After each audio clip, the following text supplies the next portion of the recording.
Taking you back to 1987 there with Uncle Larry in Homecoming, before Homeskoolin. Look how skinny he was. That was Angela McChesney, a fine Scottish gal. We used to be great pals, back in the day. I wonder whatever happened to her. Hi, Angela, if you're out there. But I hope everybody's doing fantastic. It's just the Starship Trooper from NEO coming at you from cold, gray downtown Nashville.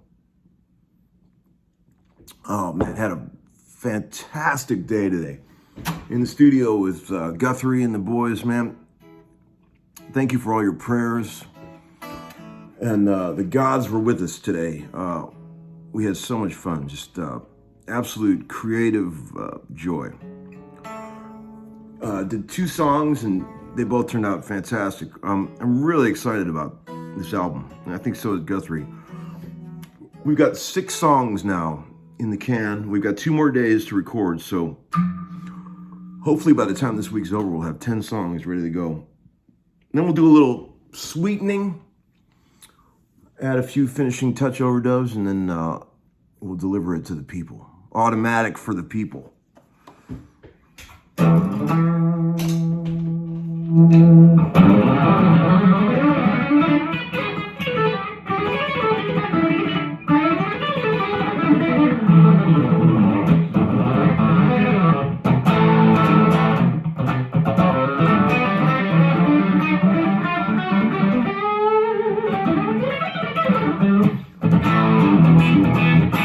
Anyway, man, got some VCB stuff hot off the press. For anybody that doesn't know what VCB means, it stands for Viewer Comment Bin.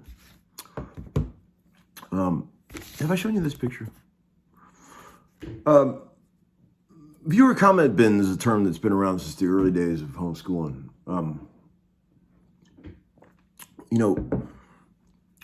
Part of the interactive part of this channel is Uncle Larry sort of getting involved and answering some of the interesting questions that come in hot off the press here. Let's see what we got. By the way, there's still a few of those limited edition prints available if you go to Ziggy's Art Studio. There's a few left if you want to get one, a signed print. This is your chance. And don't miss out. It's a nice little thing. It's got a lot of inside jokes there. Cool stuff sort of hidden in there. You got to find all the hidden meanings. God, I'm hot. Let me take this sweater off. Man, we had such a good day today. Smoking little band. Tim Lauer came and played keyboards with us. The guy from the live show I did. Man, what a great musician he is. Old Steve Mackey on the bass and a drummer named Jordan Perlson. And man, just worked at a studio I've never been to. And it was just fabulous. It was a very cool vibe. Couldn't have been better. And we got, Wednesday and Friday we're gonna be in there working too. So if you got a few more prayers left, send them along, okay? Let's see. One guy said, this guy named SL Gam, and he's a very sweet comment. He said, this is my favorite channel on YouTube, TV, cables, streaming service, anything else on the internet, anything, all of them. Nothing beats this for me.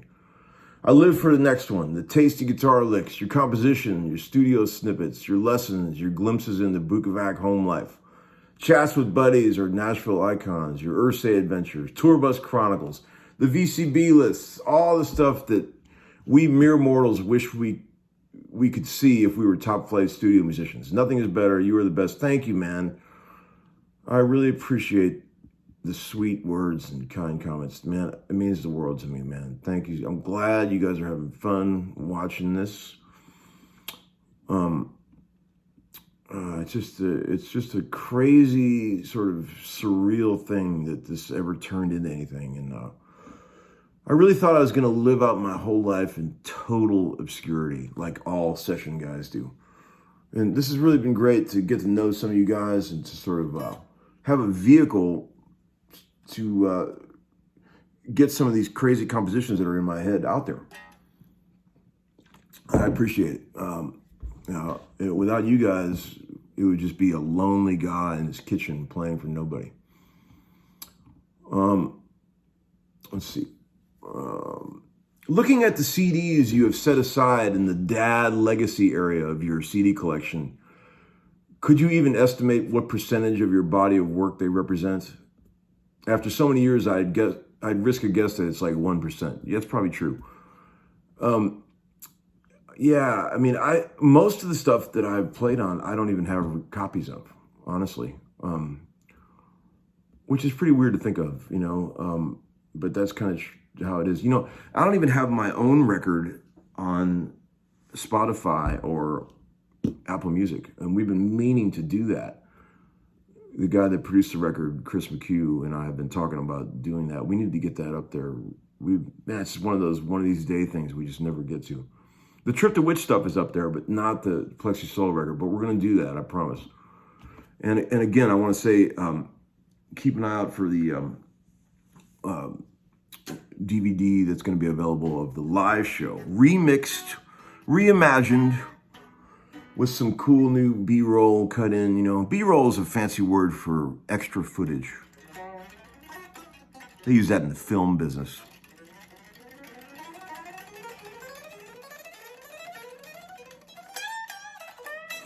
I love this guitar. This is my Firebird 5. I have two Firebird 3s, which is the less pimped out version.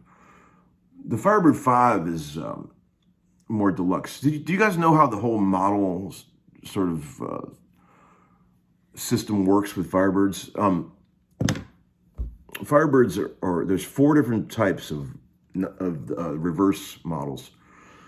And they're all odd numbers. There's the 1, the 3, the 5, and the 7. There's no even numbers. There's no such thing as a Firebird 2, 4, or 6. Pretty classy that they only use the odd numbers.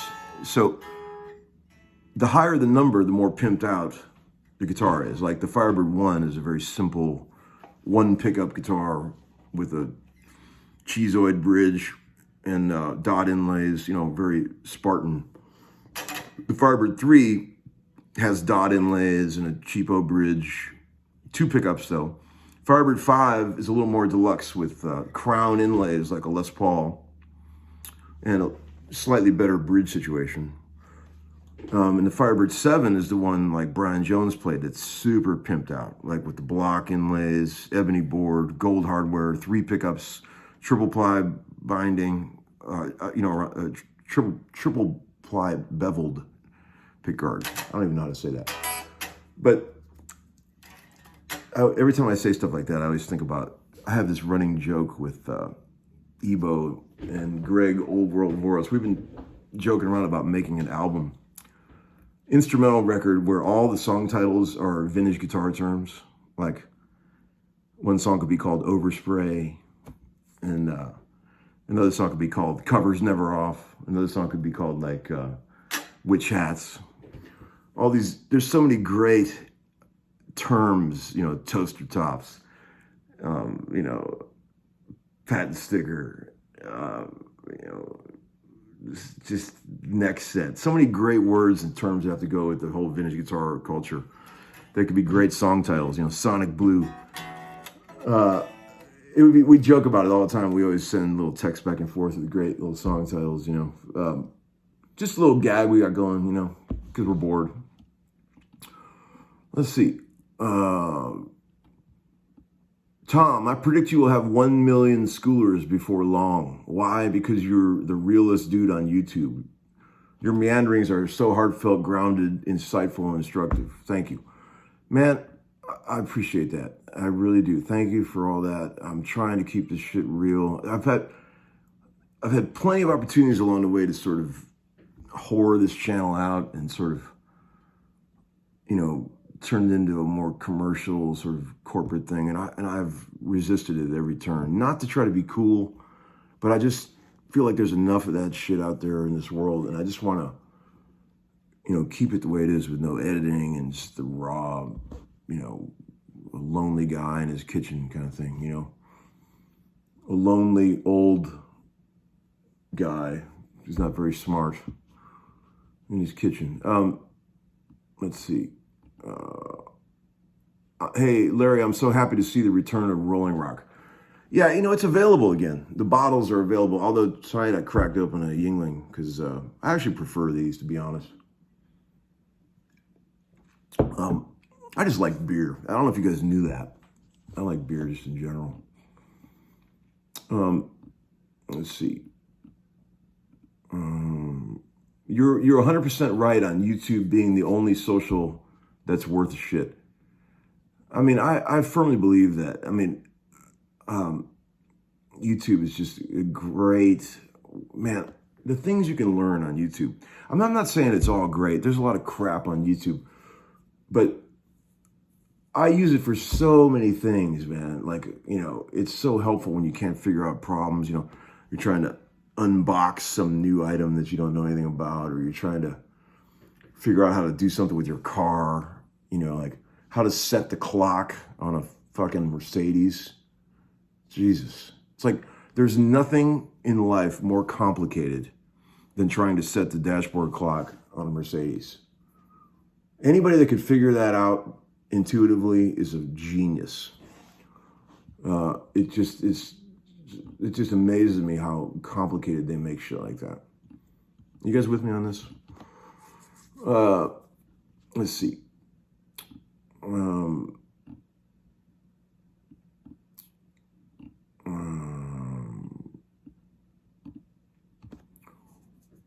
Let's see. I probably should have prepared a few here. Have I showed you this picture?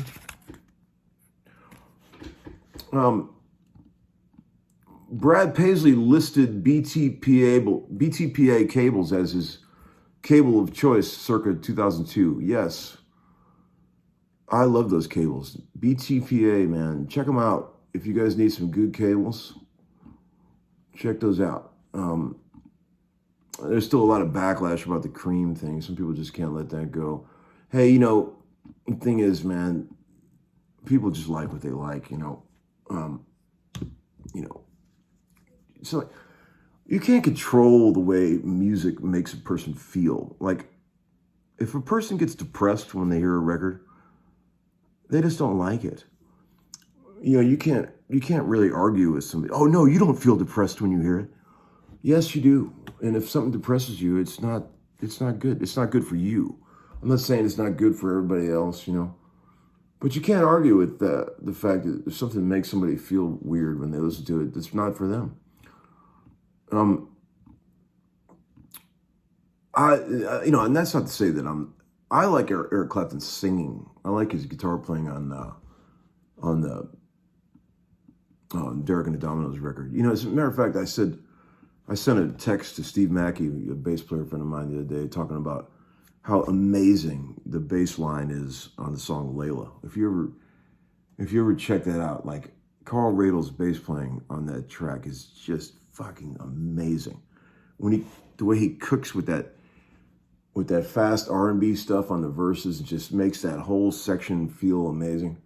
And then Clapton's vocal on that track is insane, man. It's so longing and so desperate, which totally matches the lyric and the sentiment of the song. It's a magical thing until all that out-of-tune shit happens at the end.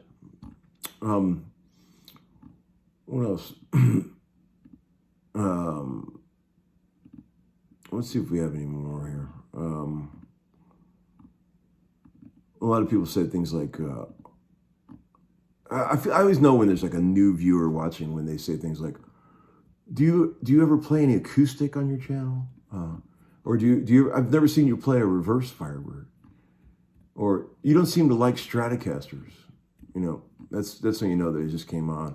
But I'm happy to have them all. Anybody that came here from anywhere, bring us your poor huddled masses.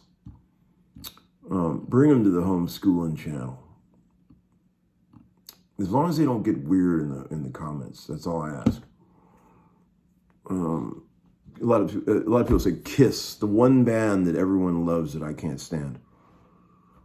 You know, Kiss is definitely on that list of bands that people say when you ask them that question. Most iconic. band or artist that everybody in the world loves except you. You're going to hear Kiss a lot.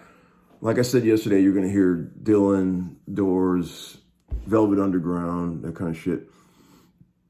You know, I like Kiss, personally. I'm not the biggest Kiss freak in the world, but I do like some of their songs. I like Detroit Rock City.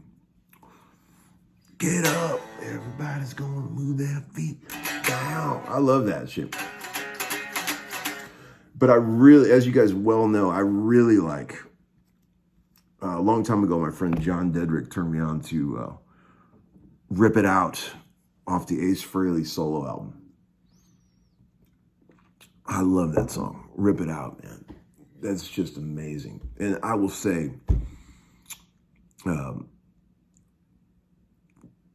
just the most wicked guitar solo that Ace Frehley plays on there. I've been thinking that one last thing, and I'm gonna hang up. I've been thinking about this.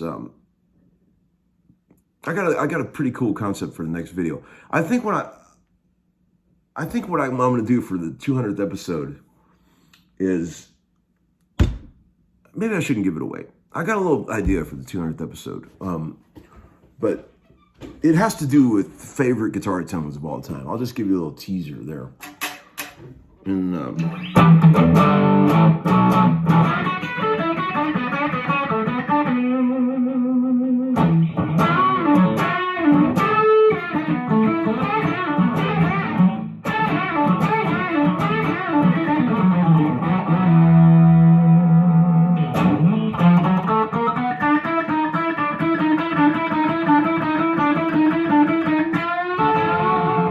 kind of cool, right? Going major to minor.